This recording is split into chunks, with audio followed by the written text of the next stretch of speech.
በስመ አብ ወወልድ ወመንፈስ ቅዱስ አሐዱ አምላክ አሜን።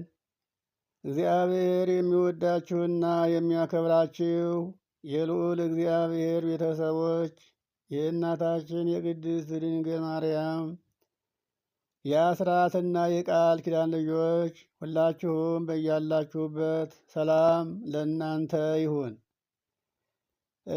የወይን ጠጅ ይጠጣል ወይስ አይጠጣም በማለት ጥያቄ ለፈጠረባችሁና ይህን ጥያቄ ላቀረባችሁ ወገኖች እንግዲህ ይህን ጥያቄያችሁን በተመለከተ በዚህ ላይ ማስረጃውን አቀርብላችኋለሁ። ጥያቄያችሁ በጣም እጅግ መልካም ነው። መጽሐፍ ቅዱስን እንድንመለከትና ማስረጃውን እንድናገኝ ያደርገናል። አዎ በመጽሐፍ ቅዱስ ወይን ይጠጣል ወይስ አይጠጣም የሚለውን ጥቅስና ማስረጃውን ለመረዳት በጣም ጥያቄያችሁ ስለሚጠቅም በደስታ ተቀብያለሁ። መጽሐፍ ቅዱስ ስለ ወይን እንዲህ ይላል። እንግዲህ ጉዳዩን ስለ ወይን ሲናገር ፈጽሞ መከልከልን ወይም መከልከልን አይደለም የሚናገረው። ፈጽሞ መከልከልን ወይም መከልከልን አይደለም የሚናገረው። ልከኝነትን፣ አብዝቶ አለመጠጣትን እና ለልዩ ልዩ አገልግሎት የተጠሩ ሰዎችን ለይቶ ያስተምራል። ለልዩ ልዩ አገልግሎት የተጠሩ ሰዎች አዎ ከወይን የራቁ ናቸው። ከወይን ብቻም አይደለም ከብዙ ነገር እንዲለዩ መጽሐፍ ቅዱስ ያስረዳናል። ይህንን በቀስታ ከነ ማስረጃው እንመለከተዋለን። በመጀመሪያ አታብዙ በሚለው ልከኝነት ላይ የሚያተኩሩ ቃላትን እንመለከታለን። አታብዙ የሚለውን ነው። አታብዙ የሚለው ቃል ስንመለከት እንግዲህ አትጠጡ፣ ጨርሳችሁ ከወይን ራቁ እያለ እንዳልሆነ ልንገነዘብ ያስፈልጋል። ነገሩን ስንመረምር በጥንቃቄ ካልሆነ አሁንም ቢሆን ሊረዳን አይችልም። አዎ እንግዲህ በመጽሐፍ ቅዱስ ውስጥ በአብዛኛው ቦታ ላይ የሚገኘው ማስጠንቀቂያ ወይንን ፈጽሞ ከመከልከል ይልቅ አለ ስካርንና ያለመጠን አብዝቶ መጠጣትን የሚከለክል ነው። ወይንን ጨርሶ ከመከልከል ወይም ከመከልከል ይልቅ ስካርንና ያለመጠን አብዝቶ መጠጣትን የሚከለክል ነው። እንግዲህ አስቡት፣ የስካር አደጋ ምን ያመጣል ብላችሁ ካሰባችሁ ታውቁታላችሁ። የወይን ጠጅ ፌዘኛ ያደርጋል። የሚሰክርም ሰውን ይረብሻል። በወይንም የሚሰክር በእርሱም ደግሞ የሚስት ሁሉ ጥበብ ትጎለዋለች፣ ማስተዋል ትጎለዋለች። ይህ እንደሚናገር በመጽሐፈ ምሳሌ ምዕራፍ 20 ቁጥር 1 ላይና ምዕራፍ 23 ቁጥር 30 ላይ ያለውን በመጀመሪያ ብንመለከት መልካም ነው። እንግዲህ እዚህ ላይ የተኮነነው ወይም የተከለከለው ወይም የተወገዘው አስተውሉ፣ ወይኑ አይደለም፣ መጠጡ አይደለም። የተኮነነው ወይም የተወገዘው ወይም የተጠላው አያስፈልግም የተባለው መጠጡ ወይኑ ሳይሆን ስካሩና በወይኑ ስካር ምክንያት ሰው መበላሸቱን ነው። ሰው ወይን ሲጠጣ ሲሰክር አብዝቶ ሲጠጣ አንደበቱ ይጎላደፋል፣ አስቦ የመናገር አቅም ያጣል። ስለዚህ የተኮነነው መጠጡ ሳይሆን ከልክ በላይ ያለ መጠጥ ሰውን ስለሚያበላሽ የተኮነነው ይሄ ነው። አዎ እንግዲህ ለአዲስ ኪዳን መሪዎች የተሰጠ መመሪያ ሐዋርያው ቅዱስ ጳውሎስ የቤተ ክርስቲያን መሪዎች ኤጲስቆጶሳትና ዲያቆናት ሊኖራቸው ስለሚገባው ስነ ምግባር ሲናገር ለወይን ጠጅ የማይገዛ ለብዙ ወይን ጠጅ የማይገዙ ይላል። አንደኛ ጢሞቴዎስ ምዕራፍ 3 ቁጥር 3 እና ቁጥር 8 ላይ ያለው ኃይለ ቃል ይሄን ይላል። አሁን ይሄንን ተመልሰን እንመጣበታለን እና መጀመሪያ ላይ ምሳሌ 20 ቁጥር 1 ላይ ያለውንና ምሳሌ 23 ቁጥር 30 ላይ ያለውን ቃል እንመልከት። መጀመሪያ ላይ አሁን እዚህ ላይ የምንመለከተው ምሳሌ ምዕራፍ 20 ቁጥር 1 ላይ ያለው ኃይለ ቃል የሚለን ያለ የወይን ጠጅ ፌዘኛ ያደርጋል፣ ብርቱ መጠጥም ጠበኛ ነገረኛ ያደርጋል። በዚህም የሳቱ ሁሉ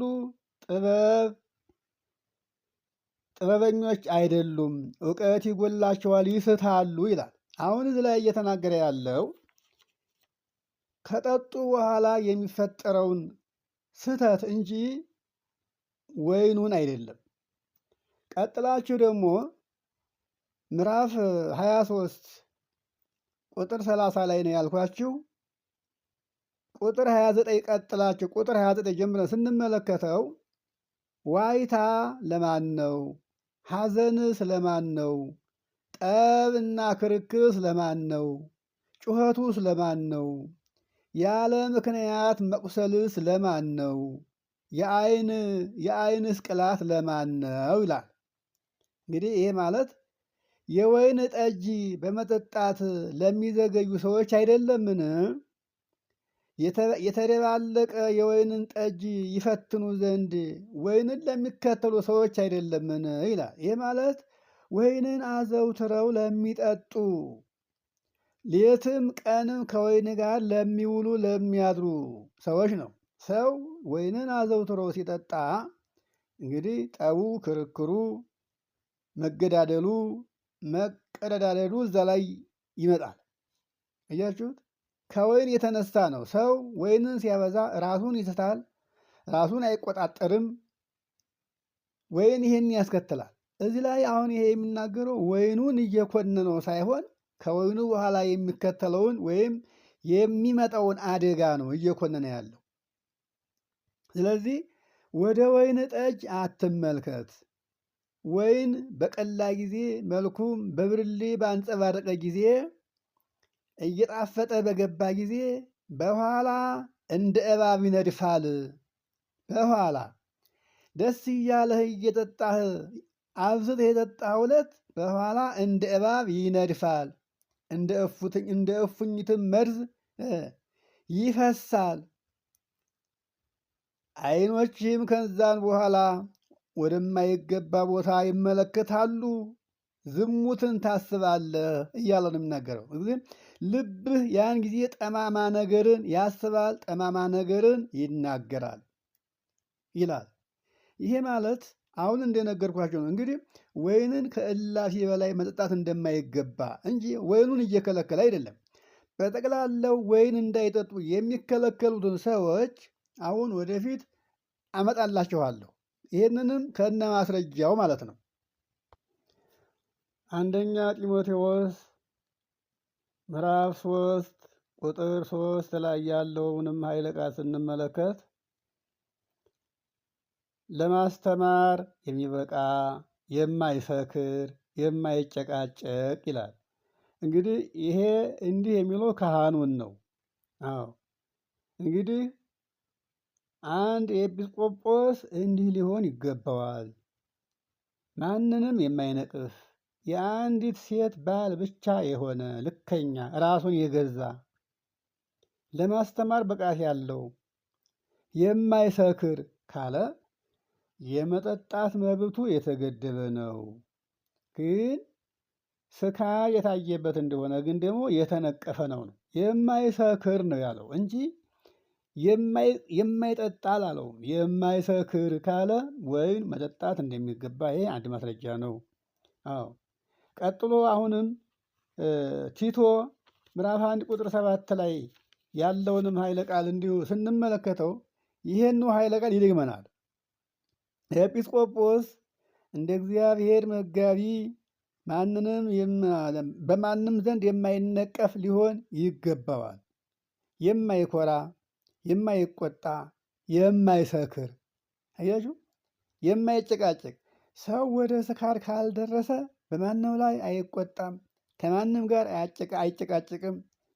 በሰው ላይም ልንቆጣም ወይም ሊያጨቃጭቀን የሚችለው መጠጥ ሲበዛ ነው እንጂ መጠጡ አልተከለከለም። አሁን የተከለከሉት የተኮነኑት ከመጠጥ በኋላ የሚፈጠሩት ችግሮች ናቸው። ስለዚህ ወይን እንደሚጠጣ እንጂ እንደማይጠጣ አድርጎ መጽሐፍ ቅዱስ ይህን አልደመደም። አሁንም ገና በስፋት የምናየው ነገር አለ። አስተውሉትማ። በሁለተኛ ደረጃ የምንመለከታቸው ፈጽማችሁ አትጠጡ የሚለው ለየት ያሉ ወገኖች፣ ለልዩ ልዩ ስራ የተመረጡ ወገኖችን ነው። ለልዩ ልዩ ስራ የተመረጡ ወገኖችን በአጠቃላይ ወይንን እንዲጠጡ አይፈቅድላቸውም። ወይንንም ብቻ ሳይሆን ሌሎችም የሚጠበቋቸው የሚከለክሏቸው ነገሮች አሉ። እነሱንም ከነማስረጃቸው እንመለከታለን። ለልዩ ልዩ አገልግሎት የተመረጡ ሰዎች እንደ ምሳሌ አድርገን የምናነሳቸው እንደ ሶምሶን ያሉ፣ እንደ መጥምቀ መለኮት እንደ ቅዱስ ዮሐንስ ያሉ፣ እነዚህ ወይንን ብቻ ሳይሆን ሌላም የሚከለከሉት አለ። እንደነዚህ ያሉት አባቶች ለመንፈሳዊ አገልግሎት የተመረጡት አባቶች ወይንን ፈጽመው እንዳይነኩት እንዳይቀምሱት የተከለከሉበት ልዩ የሆነ መንፈሳዊ ምክንያትና አዋጅ አለ። ለምሳሌ በመጀመሪያ የናዝራውያን ስርዓት ማለት እንደ ሶምሶንና እንደ መጥምቁ ዮሐንስ ያሉ ብያችኋለሁኝ። አንድ ሰው ራሱን ለእግዚአብሔር ለየት ባለ መንገድ ለእግዚአብሔር ብፅዓት ሊሆን ቢሳል ራሱን ሲቀድስ ወይም ናዝራዊ ሲሆን ከወይን ጠጅና ከአስካሪ መጠጥ ይለይ ይራቅ የሚል ጥብቅ የሆነ ሕግ ነበረ። በመጀመሪያ ይሄ ሕግ ኦሪት ዘኍልቍ ምዕራፍ 6 ቁጥር 3 ላይ ያለውን እንመለከትና ከዚያ በኋላ ወደ ዮሐንስና ወደ ሶምሶን እንመጣለን። ኦሪት ዘኍልቍ ምዕራፍ 6 ከቁጥር 3 ላይ ብያችኋለሁ። ቁጥር 2 ላይ ጀምረን የተመለከትነው እንደሆነ እንዲህ ይላል። እግዚአብሔር ለሙሴ ያዘዘው ትእዛዝ ነው። ይሄ ትእዛዝ እንግዲህ አስቡት፣ ተናጋሪው እግዚአብሔር ነው። ለእስራኤል ልጆች እንዲህ ብለህ ንገራቸው አለ እግዚአብሔር ሙሴን። ወንድም ቢሆን ሴትም ብትሆን ራሳቸውን ለእግዚአብሔር ንጹሕ ያደርጉ ዘንድ ብፅዓትን ቢያደርጉ ከፍ ያደረገ ሰው ራሱን ብፅዓቱን ከፍ ያደረገ ሰው ቢኖር አለ ገንዘብ እሰጣለሁ ብሎ ለእግዚአብሔር ስለት ከመሳል ይልቅ ራሴን ለእግዚአብሔር አስገዛለሁ ብሎ መሳል ይበልጣልና ይላል እግዚአብሔር። ለእግዚአብሔር ይሄንን ያህል ገንዘብ እሰጣለሁ ብሎ ገንዘብ ከሚሳል ይልቅ ራሱን ለእግዚአብሔር ብፅዓት ቢያደርግ ይበልጣል ይላል። ከኋላ ላይ ያለው ቁጥር 3 ላይ ያለውን ኃይል ጋር ስንመለከት ጥሩ ጠጅ፣ ጉሽ ጠጅ ከመጠጣት ራሱን ንጹሕ ያድርግ። ራሱንም ንጹሕ ያደርግ ዘንድ ይሄ ሰው ስለት ቢሳል ይህን ሁሉ ስለቱን ብፅዓቱን እስከሚፈጽም ድረስ ወይን አይጠጣ። አስቡት እንግዲህ ብፅዓቱን እስከሚፈጽም ድረስ ወይን አይጠጣ ይላል። ይሄ ብፅዓት እንዴት ያለ ብፅዓት ነው? ወይም ይሄ ስለት ምን አይነት ስለት ነው ብለን እሱን ነው የምንመለከተው ያለው። ብፅዓት ማለት ምን ማለት ነው ያልን እንደሆነ ብፅዓት ማለት ለእግዚአብሔር ቃል መግባት፣ ይሄን እናደርጋለሁ ብሎ ቃል መግባት፣ መሳል፣ ስለት ማለት ነው። ይህም 40 ቀንም ይሁን 80 ቀንም ይሁን 1 ዓመትም ይሁን 7 ዓመትም ይሁን ወይን ሳልቀምስ ወይን ሳልጠጣ ለእግዚአብሔር ይሄንን አድርጋለሁ እግዚአብሔርን እንዲህ ብዬ አገለግለዋለሁ ብሎ ስለት የገባ ሰው ከሆነ ያ ሰው ያንን የገባውን ቃል ሳይፈጽም ወይን እንዳይጠጣ የሚያዘው ይሄንን ነው። የወይን ጠጁን ብቻ ሳይሆን ከወይኑ ዘለላ የወይኑን እሸት እንኳን እንዳይበላ ዘቢቡንም ከደረቀ በኋላ እንዳይቀምስ ይከለክለዋል። ይሄን አስቡት እንግዲህ። ምክንያቱም ብፅዓት ገብቷላ። ራሴን ለእግዚአብሔር እቀድሳለሁ ብሎ ለእግዚአብሔር የተሳለው ስለት አለ። እንግዲህ ወይም 40 ጾምን እንበለው፣ የገና ጾምን እንበለው፣ የሰኔ ጾምን እንበለው፣ ነሐሴ ፍልሰታንም እንበላት፣ ማንኛውንም ጾም እንበለው። ሰው መቼም ሱባኤ ሲገባ ከወይን ብቻ ሳይሆን ከሌላውም ሁሉ የተከለከለ ነው። እያችሁ ከሌላውም ሁሉ የላመ የጣፈጠ ሳይበላ የስጋ ፍላጎቱን ሁሉ ተገቶ ነው። ከስጋ ፍላጎቱ ከሚስቱ ተለይቶ ከባሏ ተለይታ ብፅና ማለት እንግዲህ የላመ የጣፈጠ ሳይበሉ ሳይጠጡ ከዚህ ሁሉ ተለይቶ ብፅዓታቸውን መፈጸም አለባቸው። እድሜ ልኩን እንኳ ለእግዚአብሔር እገዛለሁ ብሎ ያሰበ ሰው ቢኖር እድሜ ልኩን የላመ የጣፈጠ ሳይበላ ወይን ሳይጠጣ ፈቃደ ሥጋን ሳይፈጽም ፈቃደ ሥጋ ሳያሸንፈው እነዚህን ሁሉ ተቋቁሞ የገባውን ቃል መፈጸም አለበት ነው የሚለው። ኦሪት ላይ እንግዲህ ስትገቡ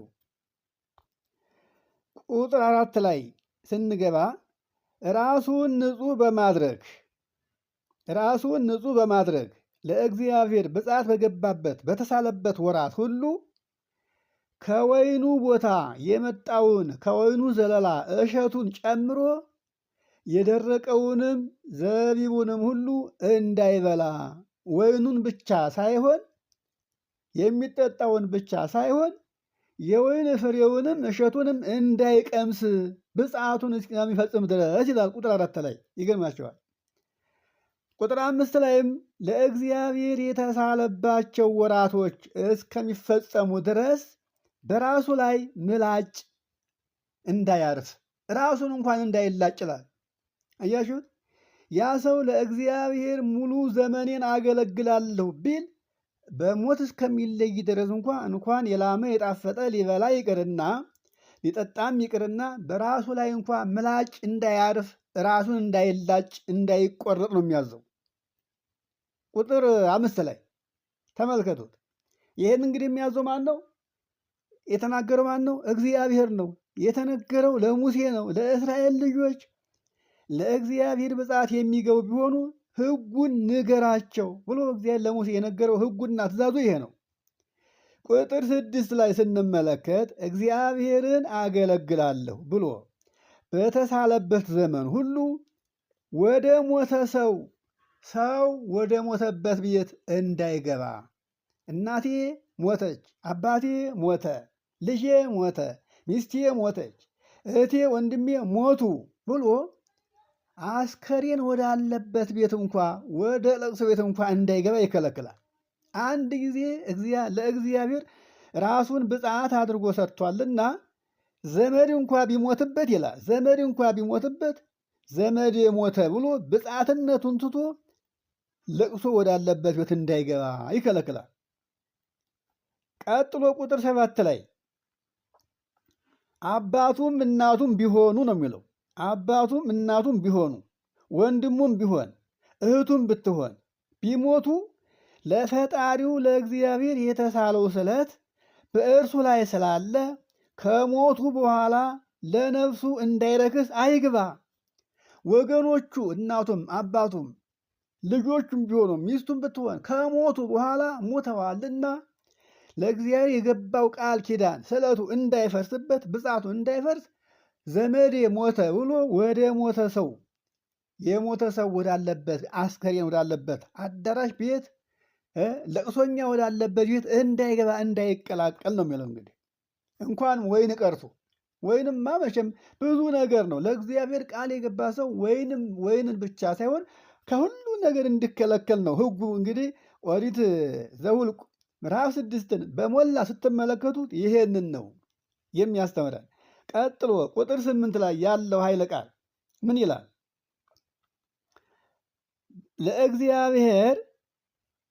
ለእግዚአብሔር ራሱን ቀድሶ በተለየበት ወራት ሁሉ ለእግዚአብሔር እሱ የተለየ ይሁን። ልዩ ነው፣ የተለየ ይሁን ይላል። ቀጥሎ ቁጥር 9 ላይ ብፅዓት ያለው ሰው ማለት ለእግዚአብሔር ቃል የገባ ሰው፣ እግዚአብሔርን እንዲህ ሆኜ አገለግለዋለሁ ብሎ ቃል የገባ ሰው እሱ ካለበት ቦታ እንደሱ ያለ ሰው እንኳ ቢሞትበት ነው የሚለው። አያችሁ፣ እሱ ከቤተሰብ ተለይቶ ነው ያለው፣ ከዘመድ ተለይቶ ነው ያለው። ብፅዓት ገብቷላ። ሱባኤ ማለት ነው እንግዲህ፣ ሱባኤ ነው። ሰው ሱባኤ ገብቶ ዘመድ ቢሞትበት እናቴ አባቴ ሞቱ ብሎ መሄድ የለበትም፣ ብፅዓት ገብቷልና። ግን ብፅዓት ገብቶ እሱ ባለበት ቦታ ሰው እንኳ ቢሞትበት አለ፣ ያን ጊዜ ለእግዚአብሔር የገባው ቃሉ ብፅዓቱ ይፈርሳል። እርሱ ካለበት ቦታ ሰው ሙቶበታልና ብፅዓቱ ይፈርሳል። ስለዚህ እንደገና ይጀምራል። ያ የደከመበት ዘመን ሁሉ ቀርቶ ረጅም ጊዜ እንኳ ቢሆን የደከመበት ጊዜ ያ ሁሉ ፈርሶ ቀርቶ እንደገና ይጀምራል። ብፅዓቱንም በሚጀምርበት ጊዜ ሰውየው በሞተበት በሰባተኛው ቀን ራሱን ተላጭቶ ነው የሚሆነው። እንግዲህ እንደገና ራሱን ይላጫል። እሱ ካለበት ቦታ ሰው እንኳ ቢሞትበት ራሱን ተላይቶ ሰውየው በሞተ በሰባተኛው ቀን ራሱን ተላይቶ እንደገና እንደ አዲስ ሱባኤውን ይጀምራል ይላል። በሰባተኛው ቀን ራሱን ተላይቶ በስምንተኛው ቀን ወደ ቤተ መቅደስ ኃጢአቱን የሚያስተሰርይበትን መሥዋዕቱን ይዞ ይሂድና ለካህኑ ይስጠው፣ ካህኑ ኃጢአቱን ያስተስርይለት ይልና ከዚያ በኋላ ኃጢአቱን ካስተሰረየ በኋላ እንደገና ሱባኤ ይጀምራል ማለት ነው። እንግዲህ ከቁጥር 10 እስከ ቁጥር 11 ያለው ይላል እንደዚህ ይላል። አዎ በሰባተኛው ቀን ራሱን ይላጫል። በስምንተኛው ቀን መሥዋዕቱን ይዞ ወደ ቤተ መቅደሱ ይሄዳል፣ ለካህኑ ይሰጣል፣ ካህኑ ኃጢአቱን ያስተሰርይለታል። ከዚያም በኋላ እንደገና እንደ አዲስ ብፅዓቱን ይጀምራል ነው የሚለው። ይሄ የሚሆነው እሱ ካለበት ቦታ ሰው የሞተበት እንደሆነ ነው እንጂ ከቤተሰብ ተለይቶ ቤተሰብ እንኳ ቢሞትበት ብፅዓቱን ጥሎ መሄድ የለበትም፣ እንደሌለበት ነው የሚከለከለው። ከብዙ ነገር ነው። ተራ ቁጥር 12 ላይ መልሶ እንዲህ ይላል ደግሞ ለእግዚአብሔር ቃል በገባበት ወራት ሁሉ ለእግዚአብሔር ብፅዓት በገባበት በተሳለበት ወራት ሁሉ እርሱ ለእግዚአብሔር የተለየ ይሁን። ኃጢአቱን ለማስተስረይ 1 ዓመት የሆነው ጠቦት ይዞ ወደ ቤተ መቅደስ ይምጣ። ኃጢአቱን ካህኑ እንዳስተሰርይለት ተቋርጧልና የመጀመሪያው ብፅዓቱ። ስለዚህ ከሞተ ሰው ቤት በመግባቱ ብፅዓቱ ፈርሷልና የቀደመው የብፅዓቱ ወራት አይቆጠርለትም፣ አይታሰብለትም። ስለዚህ መሥዋዕት አቅርቦ እንደገና ንስሐ ገብቶ እንደ አዲስ ይጀምራል እንጂ ነው የሚለው። ተራ ቁጥር 13 ስለት ለተሳለ ሰው ለእግዚአብሔር ብፅዓት ለገባ ሰው ሥርዓቱ ይህ ነው። የተሳለበት ብፅዓት የገባበት ወራቱ በተፈጸመ ጊዜ ግን ወደ ቅድስት ደብተራ ኦሪት በሌሊት ይምጣ። ወደ ደብተራ ኦሪት ወደ ቤተ መቅደስ በሌሊት ገስግሶ ይምጣ ይላል። ተራ ቁጥር 14 ላይ ያለውን ኃይለ ቃል ስንመለከት በዚያን ጊዜ መሥዋዕት ሊሆነው ነውር የሌለበት 1 ዓመት የሆነውን የበግ ጠቦት ይዞ ይምጣ። እንደገናም አንዲትም ጠቦት ስለ ኃጢአት ማስተስረያ ይዞ ይምጣ። 3ኛም የድህነት መሥዋዕት የሚሆን 1 ሙክትም ለእግዚአብሔር ቁርባን አድርጎ ያቅርብ ይላል። ይሄ የሚሆነው የብፅዓቱን ወራት ከፈጸመ በኋላ ነው የሚሆነው። ይሄ ተራ ቁጥር 20 ላይ ያለውን ደግሞ ኃይለ ቃል ስንመለከት እንዲህ ይላል። ለእግዚአብሔር የገባውን ብፅዓት ከፈጸመ በኋላ ይላል ወእምድኅረ ዝንቱ ይሰቲ ወይነ ውእቱ ዘበፅዓ። ከዚህ በኋላ አለ። ከዚህ በኋላ ማለት ብፅዓቱ ከተፈጸመ ለእግዚአብሔር የገባው ቃል ከተፈጸመ 40 ቀንም ይሁን 1 ዓመትም ይሁን 7 ዓመትም ይሁን ያ ከተፈጸመ በኋላ የተሳለው ሰው ከዚህ በኋላ ስለቱን ብፅዓቱን ስለፈጸመ ወይን ይጠጣ። ወእምድረ ዝንቱ ይሰቲ ወይነ ውእቱ ዘበፃ። ያ ብፅዓት የገባ ሰው ከዚህ በኋላ ብፅዓቱን ፈጽሟልና ወይን ይጠጣ ነው የሚለው። ብፅዓቱን እስከሚፈጽም ድረስ ግን ራሱን አይላጭ፣ ልብሱን አያጥብ፣ ገላውን አይታጠብ፣ ወይን አይጠጣ፣ ስጋ አይበላ፣ የላም የጣፈጠ አይቀምስም። በቃ አንድ ጊዜ ራሱን የለየ ሰው እስከ ዕድሜ ልኩ እንኳን ቢሆን ይህን ሁሉ አያደርጉም። በራሱ ላይ ምላጭ አያርፍበትም፣ ገላውን አይታጠብ፣ ልብሱን አያጥብ፣ ብፅዓት ነውና ይህንን ያዛል። አሁን እንግዲህ ወይን አይጠጣም የሚልባቸውን ምክንያቶቹ ለማወቅ ተፈልጎ ነው። በዚህ ልትበጣበጡ ይሆናል አይሆንም በሚል እርስ በርሳችሁ ልትለያዩ አይገባም። መጠየቅ አስፈላጊ ነው። ጥያቄያችሁ ግን ለእናንተ ብቻ ሳይሆን ለሁሉም ሰው እንደሚያስተምር ጥሩ ጥያቄ ነው። የሉቃስ ወንጌል ምዕራፍ 1 ቁጥር 15 ላይ ያለውንም ኃይለ ቃል ስንመለከት ኤልሳቤጥ ዮሐንስን በጸነሰች ስትጸንስ መልአኩ ቅዱስ ገብርኤል ለዘካርያስ ሲያበስረው ወንድ ልጅ እንደሚወልድ ግን ባለቤቱ የወይን ጠጅ እንዳትጠጣ የሚያረክስ ነገር እንዳትበላ እንዳዘዘው እዛም ላይ ይነገራል። ምክንያቱም ዮሐንስ የተመረጠ ነበረ። እግዚአብሔር ለሚወደው አገልግሎት የተመረጠ ስለሆነ ከዚህ ሁሉ ገና ከእናቱ ማኅፀን ጀምሮ እናቱ በራሷ የረከሰ ነገር እንዳትነካ የሚያሰክር ነገር እንዳትጠጣ የተነገራት ገና ዮሐንስን ሳትጸንሰው ጀምሮ ነው። ይገርማቸዋል። በትንቢተ ኤርምያስ ምዕራፍ 35 ከቁጥር 2 ጀምሮ ያለውንም ኃይለ ቃል ስንመለከት እንዲህ ይለናል። ይገርማችኋል። የእግዚአብሔር ቃል ወደ ኤርምያስ መጣ ነው የሚለው።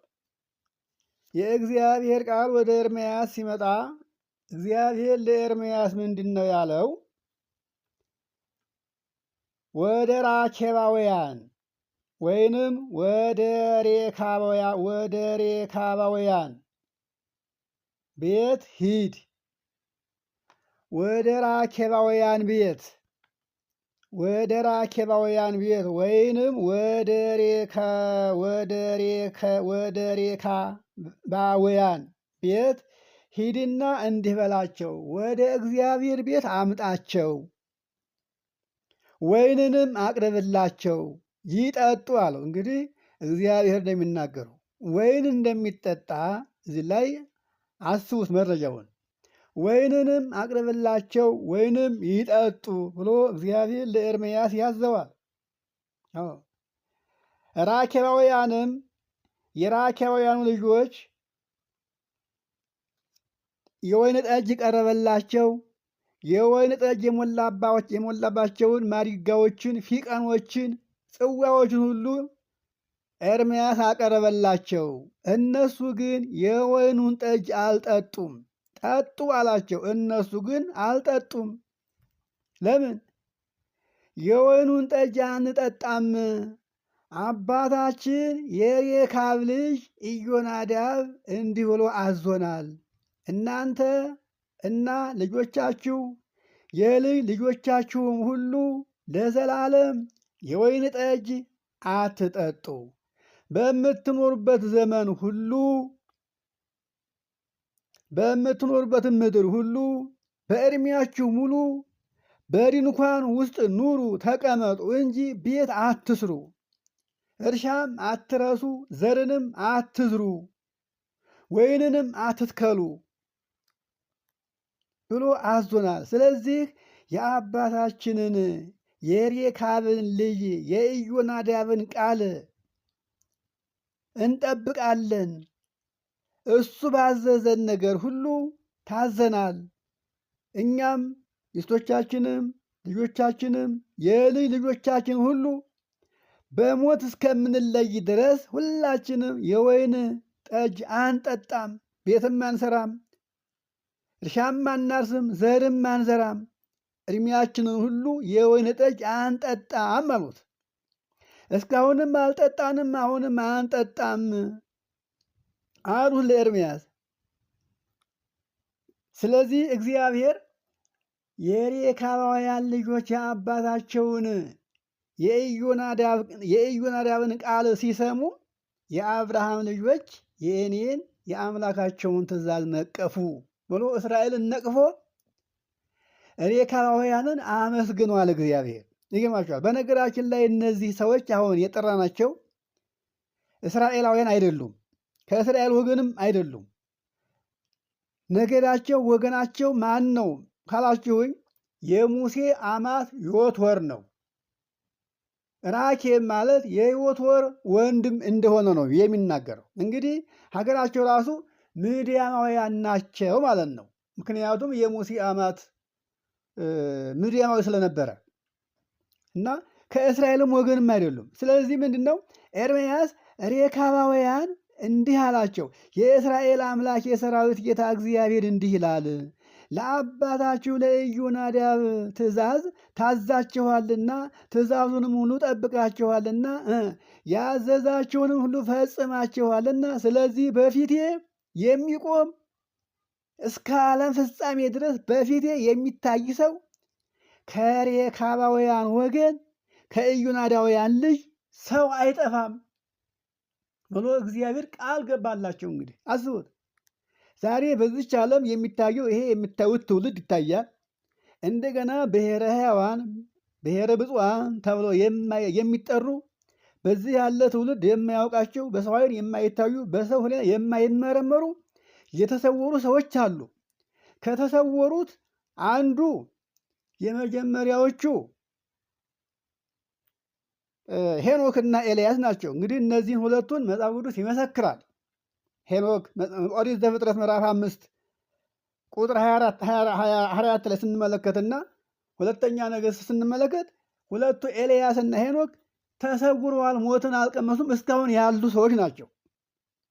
አሁንም እግዚአብሔር የመሰከረላቸው ሞት እንዳይቀምሱ ተብሎ የተመሰከረላቸው እነዚህ ናቸው። በምናቸው ካላችሁ አባታቸው ወይን አትጠጡ ያላቸውን ቃል አጠንክረው ስለያዙ፣ ቤትም አትስሩ ስላላቸው፣ ዘርም አትዝሩ ስላላቸው፣ መላ ሕይወታችሁ ሁሉ እንዲሁ ኑሩ ስላላቸው እግዚአብሔር እነዚህን ሰዎች አመስግኗቸዋል። ስለዚህ ከእነዚህ ቤት ሰው አይጠፋም አለ።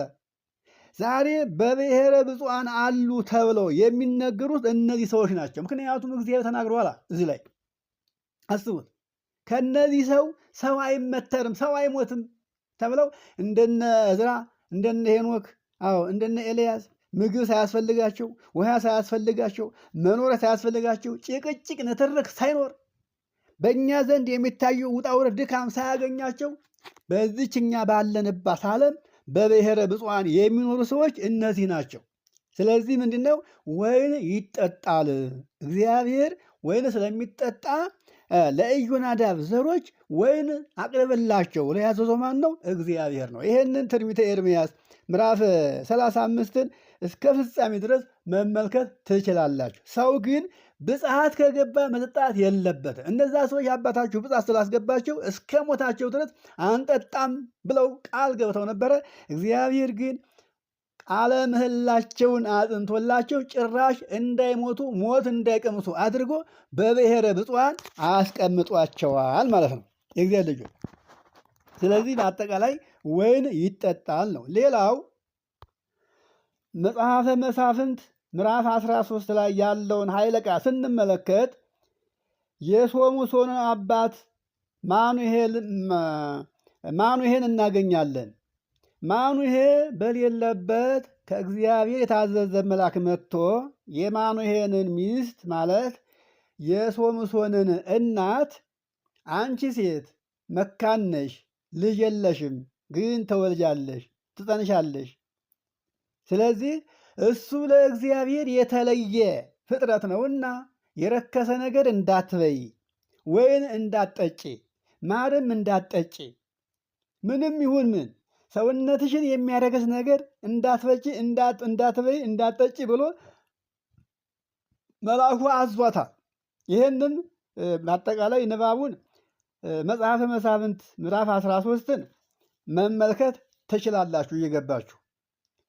ለእግዚአብሔር የታዘዘ ልጅ ስለሆነ እግዚአብሔር ሥራ የሚሰራበት ስለሆነ እስራኤልን የሚጠብቅ ስለሆነ የእስራኤል አዳኝ ስለሆነ እግዚአብሔር በሱ አድሮ ሥራ የሚሰራበት ልጅ ስለምትወልጂ ወይን እንዳትጠጪ ተብላለች። ስለዚህ ወይን የሚከለከለው እንደ ቅዱስ ዮሐንስ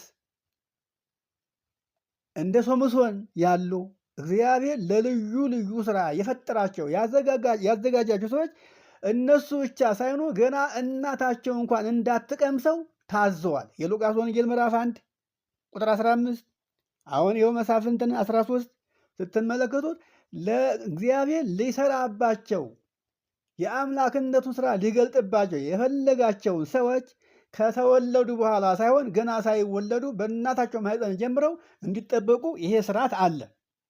ከዚያ ውጭ ግን ወይን ይጠጣል። ግን የሚጠጣው ወይን እስከ ስካር አይደለም፣ ራስን እስከሚለውጥ ድረስ አይደለም። በተለይ አሁን ካህናት አሉ። ካህናት ቤተ መቅደስ ገብተው አገልግሎት በሚሰጡበት ጊዜ ወይን እንዲጠጡ አይፈቀድም። አገልግሎትን ከጨረሱ ከአገልግሎት ውጭ ግን ወይን እንዲጠጡ ይፈቀዳል። ቅድም ኦሪት ዘኍልቍ ምዕራፍ 6 ላይ ወይን ይጠጡ ለእግዚአብሔር ብፅዓት የገቡ ሰዎች ብፅዓታቸውን ከጨረሱ በኋላ ወይን ይጠጣ የሚል መጨረሻ ሰምታችኋል። እዚህም ትንቢተ ኤርምያስ ላይ ወይን አቅርበላቸው ይጠጡ ያለው እግዚአብሔር ነው። ስለዚህ ወይን ይጠጣል። ግን እንኳን ወይን ይቅርና ማንኛውም ነገር ግን ከሕግ ውጭ ከመስመር ውጭ ከሆነ ያስቀጣል። ለምሳሌ አሁን እንጀራ አልተከለከለም እንበል። አንድ ሰው እንደው በብዙ መኳንንት መካከል ብቻ አይደለም በማንኛውም ሰው ዘንድ ቢሆን ያለ ልክ በልቶ እዛ ከሰው ፊት ያንን ቢተፋው ምን ይባላል? መጥኖ አይበላም ይሄ ሆዳም ልክ የለሽ ስድቡ መከራ እዛ በኋላ እንኳን ቀርቶ እንኳን ወይ ናላ የሚያዞረው ወይን ቀርቶ እንጀራ እንኳን በመጠን በልክ ነው የሚሆነው። እና ወይን አይጠጣም እያሉ መፎከሩ በእውነት ተገቢ አይደለም። እግዚአብሔርን አላዋቂ ማድረግ ነው የሚሆንብን። አላዋቂ መሆናችንን ራሳችን ብናውቅ ለኛ ክብር ነው። ግን እነዚያ የኢዮናዳብ ልጆች እግዚአብሔር ወይን ጠጡ ሲላቸው እነሱ ግን የአባታችን ትእዛዝ ነው፣ የአባታችን ትእዛዝ አንነቅፍም፣ አባታችን ኢዮናዳብ ወይን አጠጡ ብሎናል፣ አንጠጣም ስላሉ እግዚአብሔር ግን ቃላቸውን ተቀበለላ አጸደቀላቸው። በእነሱ ምክንያት እስራኤልን ነቀፋቸው። የኢዮናዳብ ዘሮች የአባታቸውን ቃል ሲያከብሩ የእኔ ዘሮች ያልኳቸው ወገኖች ያልኳቸው የአብርሃም ልጆች ያልኳቸው ግን ቃሌን አጠፉት። ይኸው ከእስራኤል ወገን ከአብርሃም ዘር የሆነ ዛሬ በብሔረ ብፁዓን የኖረ ሰው አታገኙ። በሕይወት ያለ ሰው የለም። እነዚያ ግን አሁን በሕይወት አሉ። ይገርማቸዋል። እና በአጭሩ ወይን ይጠጣል አይከለከልም ለማለት ነው። ሌላ ማስረጃ ከተፈለገ አሁንም ማስረጃውን እንጠቅሳለን። ኦሪት ዘፍጥረት ምዕራፍ 14 ቁጥር 18 ላይ ያለውን ኃይለ ቃል ስንመለከት የጌታችን የኢየሱስ ክርስቶስ ምሳሌ የነበረው መልከ ጼዴቅ አብርሃም አምስቱን ነገሥታት ኮሎዶ ድል አድርጎ በተመለሰ ጊዜ ዮርዳኖስን እንደተሻገረ ምግብና ወይን ይዞ ነው የተቀበለው። አስቡት፣ ለአብርሃምና ለአብርሃም ሰራዊት ምግብና ወይን ይዞ እንደተቀበለው ዘፍጥረት ምዕራፍ 14 ቁጥር 18 ላይ እናገኘዋለን። እንግዲህ ራሱ መልከ ጼዴቅ ወይን አይጠጣም ተብሎ አልተነገረም። ወይን ባይጠጣ ኑሮ ለአብርሃም ወይን ይዞ ባልተቀበለው ነበረ። አስቡ። ስለዚህ ወይን አልተከለከለም። የእግዚአብሔር ቤተሰቦች ይህንን እንድናስተውል ያስፈልጋል። ይልቁንም ለእግዚአብሔር ልንገዛ ከሆነ የተፈለገው ቅርብ ነገር አለ። ቅርቡን ሩቅ አድርገን ያልሰራ ነው ያልፈጸም ነው ያልታዘዝነው ነገር አለ። አዎ እኛ ሕግ ተላልፈን ሰውን የሚጎዳ ነገር ሰውን የሚያሳዝን ነገር አናድርግ እንጂ በሚበላውና በሚጠጣው ነገርስ እግዚአብሔር ክፉ ነገር ካልሰራን አይወቅሰንም፣ አይከሰንም። ልናደርግ የሚገባውን ነገር ከቶ አውቀን ብናደርግ ነበር ለእግዚአብሔር ደስ የሚለው እንጂ ወይን አንጠጣም ማለታችንስ ኃጢአቱን እየፈጸምን ይልቁንስ ከሆነ አይቀር ብርንዶ ስጋ አትብሉ ብሎ ያዘዘው እግዚአብሔር ነበረ። ዛሬ ብርንዶህን እየጎረደምክ ወይን አይጠጣም ስትል የማታፍር ትውልድ በጣም ታሳዝናል። በእውነት ለመናገር ወይን እግዚአብሔር ከሚሰጣቸው በረከቶች የበረከት ስጦታ አንዱ ወይን ነው። አዎ ወይን ለጤንነት ጠቃሚ ነው። አዎ ነገር ግን ለጤንነት ጠቃሚ ሲሆን የሚጠቀምባቸው ሰውም ክፍሎችም አሉ። እንግዲህ ወይን የልብ ደስታ ነው፣ በረከት ነው። የሰውን ልብ ደስ እንደሚያሰኝ የወይን ጠጅ በመዝሙር ተነግሯል። መዝሙር 110 ቁጥር 18 ላይ ተጽፎ የምናነበው ኃይለ ቃል አለ። ስለዚህ እግዚአብሔር ለሰው ልጅ ከሰጣቸው ጸጋዎች አንዱ ወይን ሆኖ ተጠቅሷል። ስለዚህ ወይን አይጠጣም ብሎ ማለት በእውነት እግዚአብሔር የሚሰራው ስራ ሁሉ አላዋቂ አድርጎ ማሰብ እንደሆነ የሚገመተው እንዲህ አታድርጉ ለማለት ፈልጌ ነው። እንግዲህ የቃና ዘገሊላ ጌታችን አምላካችን ኢየሱስ ክርስቶስ የመጀመሪያውን ተአምር ያደረገው በሰርግ ቤት የውሃውን ወይን ማድረግ ነው። አያችሁት? ወይን የማይጠጣ ቢሆን ኑሮ ሰርግ ቤት ገብቶ ለምን ውሃውን ወይን አደረገው? ይሁን ጌታችን አምላካችን ኢየሱስ ክርስቶስ ዓርብ ሊሰቀል ሐሙስ ፋሲካን ሲያደርግ ከደቀ መዛሙርቱ ጋር ፋሲካውን ያደረገው እኮ በወይን እኮ ነው። ለደቀ መዛሙርቱ ነገ የሚፈሰው ደሜ ይሄ ነው፣ ስለ ዓለሙ ቤዛ ሆኖ የሚፈሰው ደሜ ይሄ ነው ብሎ አይደለም እንዴ ወይኑን ባርኮ እንኩ ጠጡ ያላቸው? ወይኑን እኮ ነው። ስለዚህ ወይን አይጠጣም ብሎ ማሰብ በእውነት ሰው ከመጽሐፍ ቅዱስ ጋር ግንኙነት የሌለው ሰው አንድ ቃል አንጠልጥሎ እንዲህ ብሎ ነው ብሎ ለመናገር በእውነት ትልቅ ድፍረት ነው። በእውነት አንዳንድ ጊዜ አላዋቂነታችን ብናውቅ መልካም ነበረ። አላዋቂነቱን ማወቅ ትልቅ ጥበብ ነው። ስለዚህ አላዋቂነታችንን እንወቅ እንጂ መጽሐፍ ቅዱስን ልኩን ሳታውቁት በመሰረቱ እንደው እኮ ልፍለጥህ ልቁረጥህ እያላችሁ እንኳን እንደሆነ አታውቁትም። ሰው ሲነግሩት መጠየቅ መልካም ነው። ሲያስረዱት ደግሞ መቀበል ትልቅ ነገር ነው። ይሄ በረከት ነው። ስለዚህ ወይን ይጠጣል ወይስ አይጠጣም ብላችሁ ጭቅጭቅ ለምታነሱ ጥያቄ ለምታበዙ ሰዎች በአጭሩ ከነ ማስረጃው ይሄንን ይመስላል። ወይን ይጠጣል። ግን ወይን ይጠጣል ሲባል ልክ አለው፣ መጠን አለው። ልክ አለው፣ መጠን አለው። ሰው ጋር እንኳ ሲሄዱ ጉባኤ እንኳ ሲሰበሰቡ እዛው ጉባኤ ሰውን ላለመረበሽ እንኳ አይጠጣም። ለሰው ጠረኑ እንዳይሰማ። አገልግሎት ቤተ መቅደስ ስንገባ አይጠጣም። አያችሁት? እዛ የሚያስቀድስ ሰው አለ፣ የሚቆርብ ሰው አለ።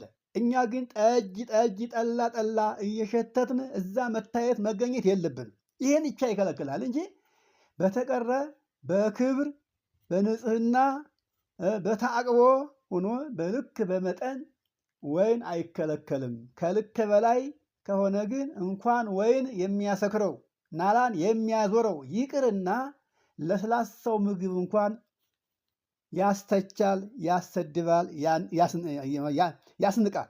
ስለዚህ ወይን ይጠጣል፣ በምንም ተአምር አይከለከልም። ማስረጃው ይኸው። እንግዲህ ማወቅ ከፈለጋችሁ መጽሐፍ ቅዱስን ከስር ከመሰረቱ እያንዳንዷን ማንበብ ይጠበቅባችኋል።